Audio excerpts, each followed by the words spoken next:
Good evening. I'm Rakesh Kalia and I welcome all the viewers to the next episode of our webinar series titled Can Blended Learning Guarantee Increased Learning Outcomes in K-12 Schools? Viewers, today we have an amazing lineup of renowned school leaders from the Middle East. I'm excited to welcome Madam Anna Pagdiwala, Mayoor Private School Principal, Abu Dhabi. Welcome, ma'am. Mr. Pramod Mahajan, Principal, Sharjah Indian School, Sharjah. Welcome, sir. Thank you. And Madam Asha Sharma, Principal, Indian Learners Own Academy, Kuwait. Welcome, ma'am.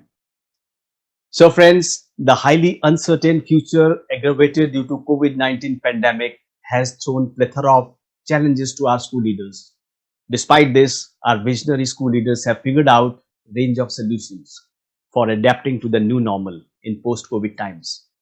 New and innovative pedagogies are being talked about every day, and blended learning seems to be catching everyone's eyes, right? So, viewers, let's kickstart our today's session and see how our worthy panelists respond to this blazing issue. I'll initiate with Pramod, sir. Sir, could you please compare effectiveness of instructional approach in traditional and blended learning setup in the classrooms? Sure. Good evening to one and all. So, instructional approach, effectiveness of traditional with respect to the blended one. Yeah, the instruction in the traditional way of teaching is what? If you are considering the classroom teaching, teacher is coming, giving the lecture, teacher centered, completing the portion, giving the homework during the classroom, and after that, they are completing the homework, next day, correcting one. That is the common practice. Now, what happened to the blended classroom? It is also one kind of the flipped classroom. Now, I want to compare that effectiveness using the revised Bloom's taxonomy. So, before the classroom in the blended pattern, what is happening?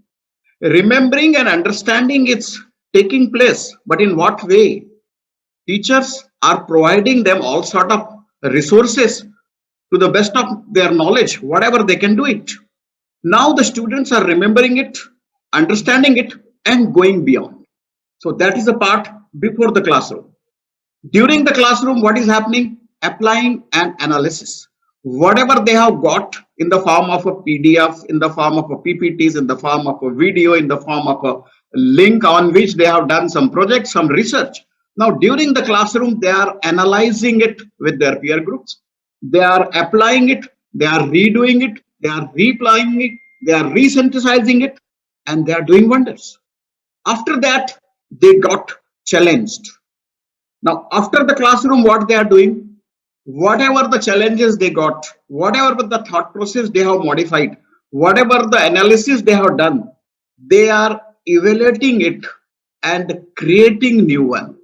So after the classroom, they are the new version of themselves. They are becoming the independent learner. They are challenging themselves and following and going ahead. So in that way, the effectiveness is not only seen, it is verified by the revised Bloom's taxonomy. So no doubt, traditional instructional approach is the platform, while the blended approach providing them to jump in such a manner that even the sky is not the limit for them and they are becoming a creator.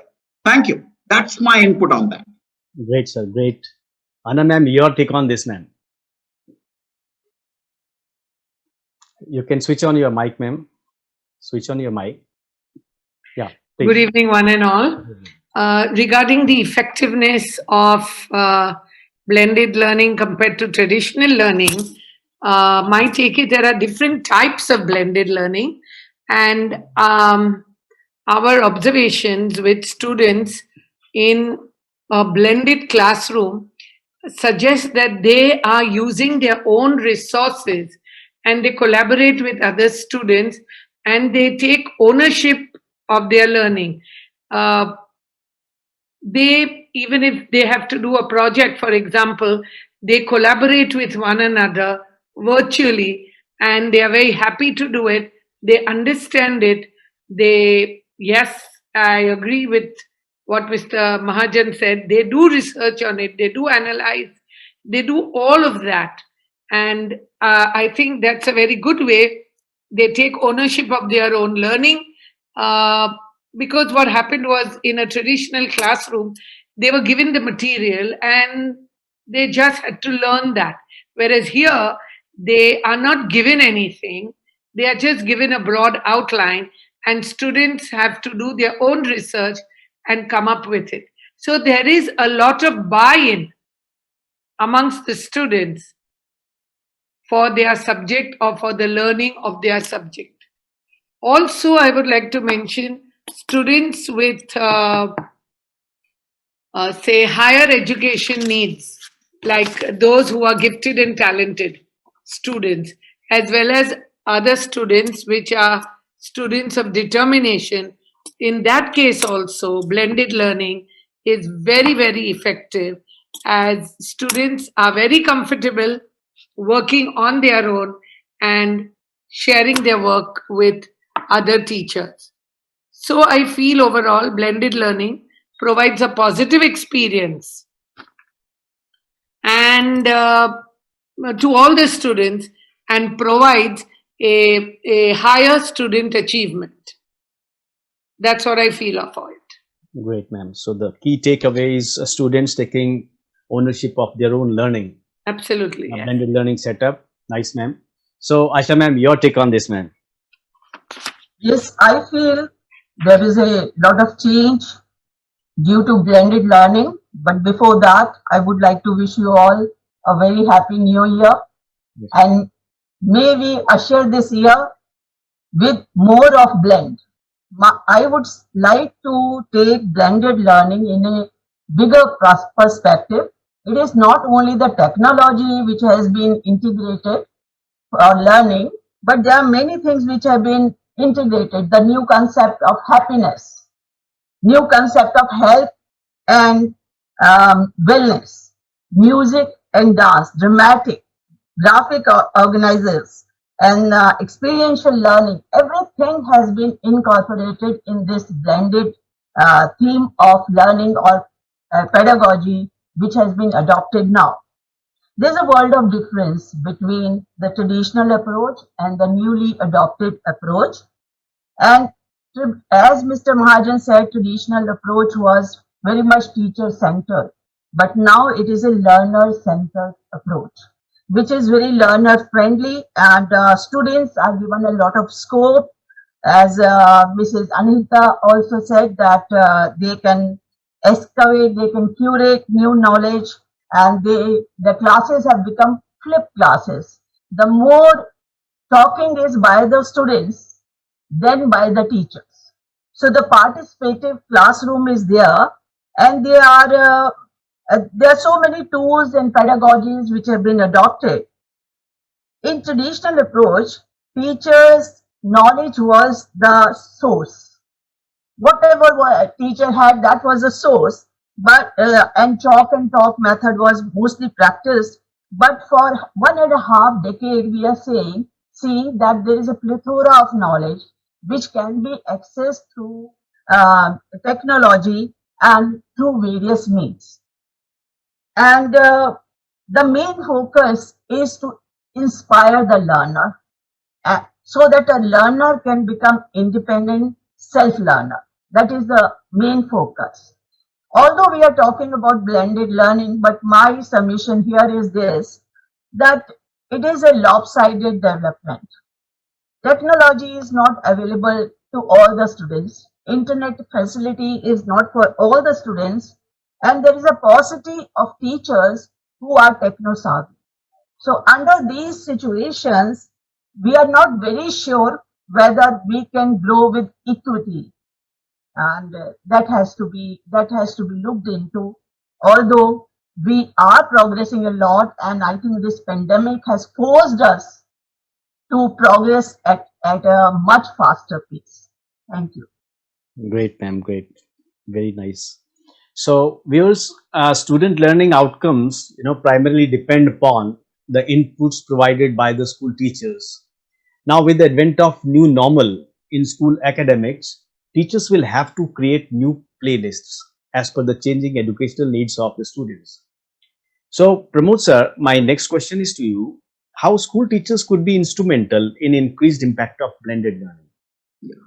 See, school teachers are very much instrumental, and now because of this pandemic, they have understand that they have to play another role now. They have transformed themselves. They are no more sage on a stage. They are no more guide on a side. Now they become scaffolder. They are doing the scaffolding, and that process of scaffolding actually is the new essence or new normal of the blended classroom. Even those who have given the blended classroom, they have not thought of that, yes, the teacher will play a role of scaffolder. It is because of pandemic. Otherwise, they were using the role of a teacher as a coach or as a mentor or as a facilitator. But now it is beyond that. Now, how the teachers are instrumental in that? There are the processes which they are following, because this blended classroom, that blended learning is a process and system driven, data driven completely. It is not subjective, not subjective at all. Logical consistency is there. Teachers plan, they plan well in advance, and they plan with their pace and speed according to the content, according to the chapter, according to the subject, whether it can be flipped or not.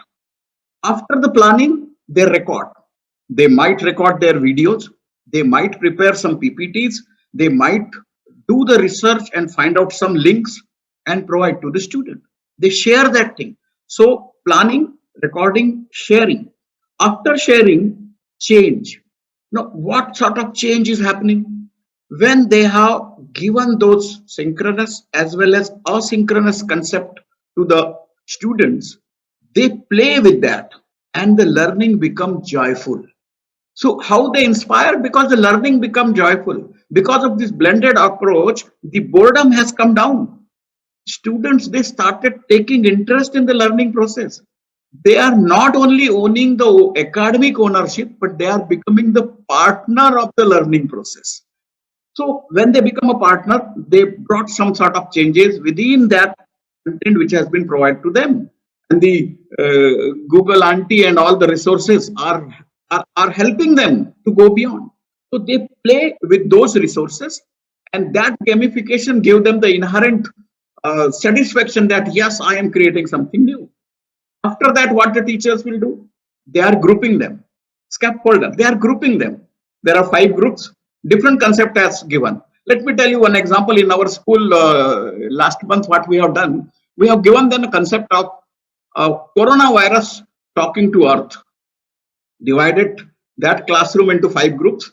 One group, write a poem on that. Coronavirus talking to the earth. Write a poem on that.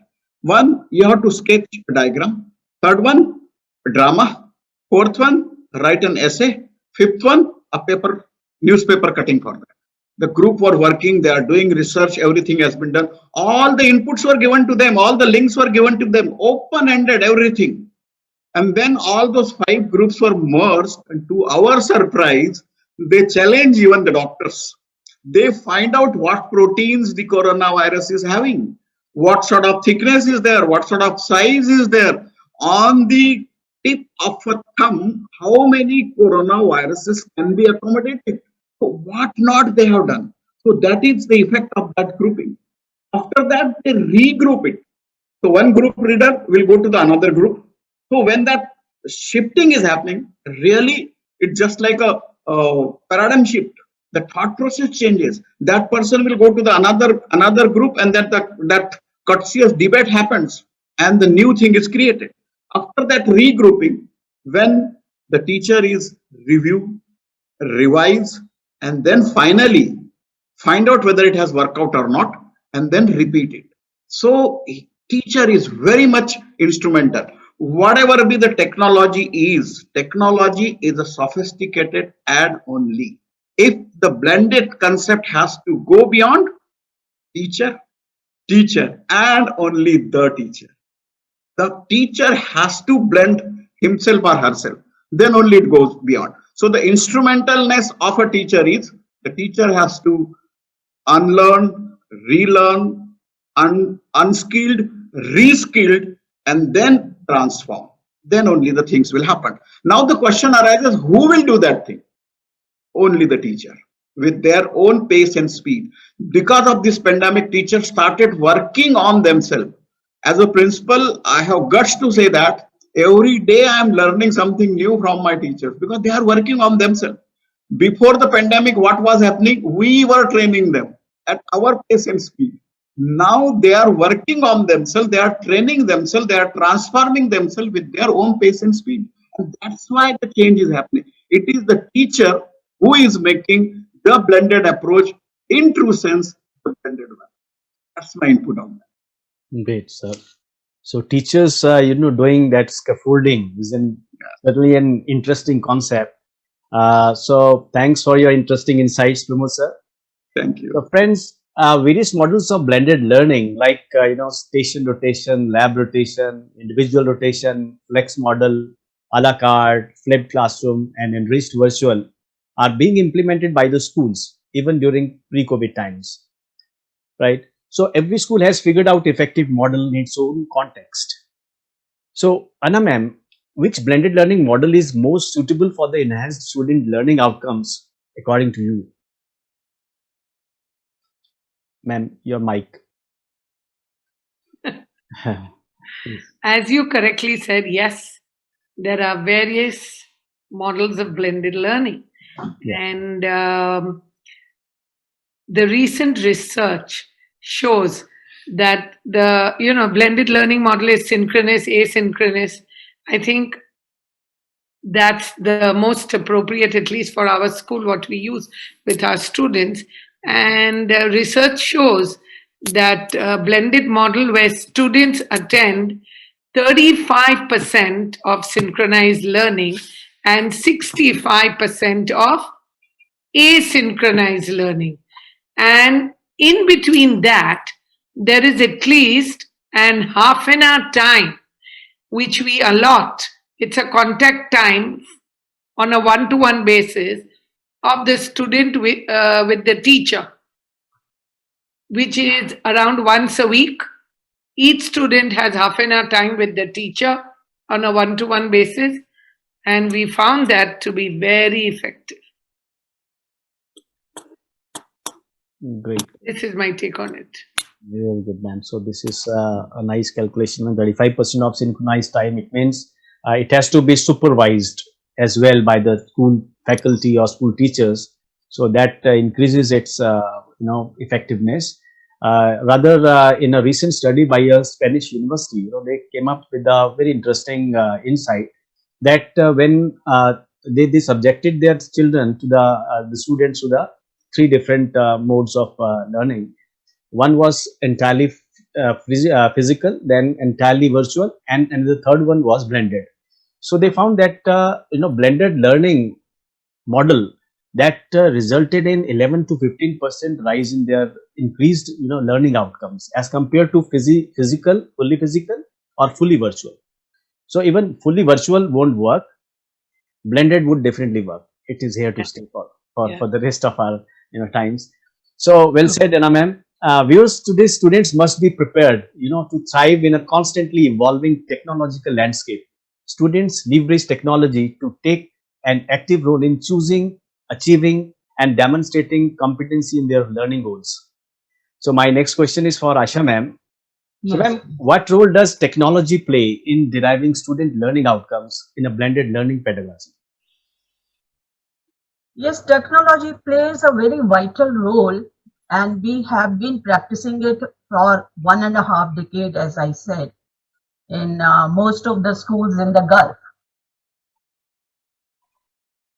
Blended or technology helps us to bring equity in the class. All the fingers of the hand are not the same. Same are the students. All are not the same. There are different categories of learners. We can attend to the learners as per their needs to have deeper understanding.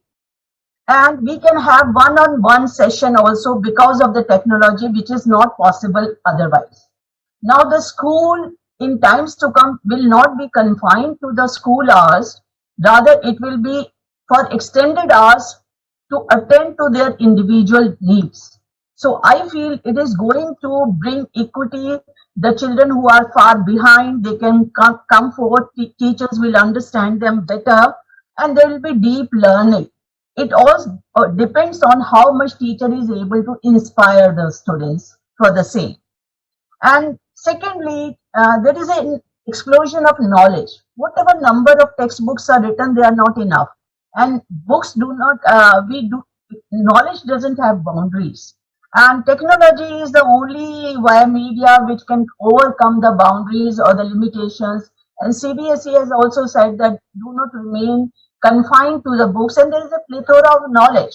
And at times, children are having more access to the knowledge than the teachers. Now, it is for the teachers to imbibe more knowledge and how to face the students in the class who are, you can say, self-motivated learners.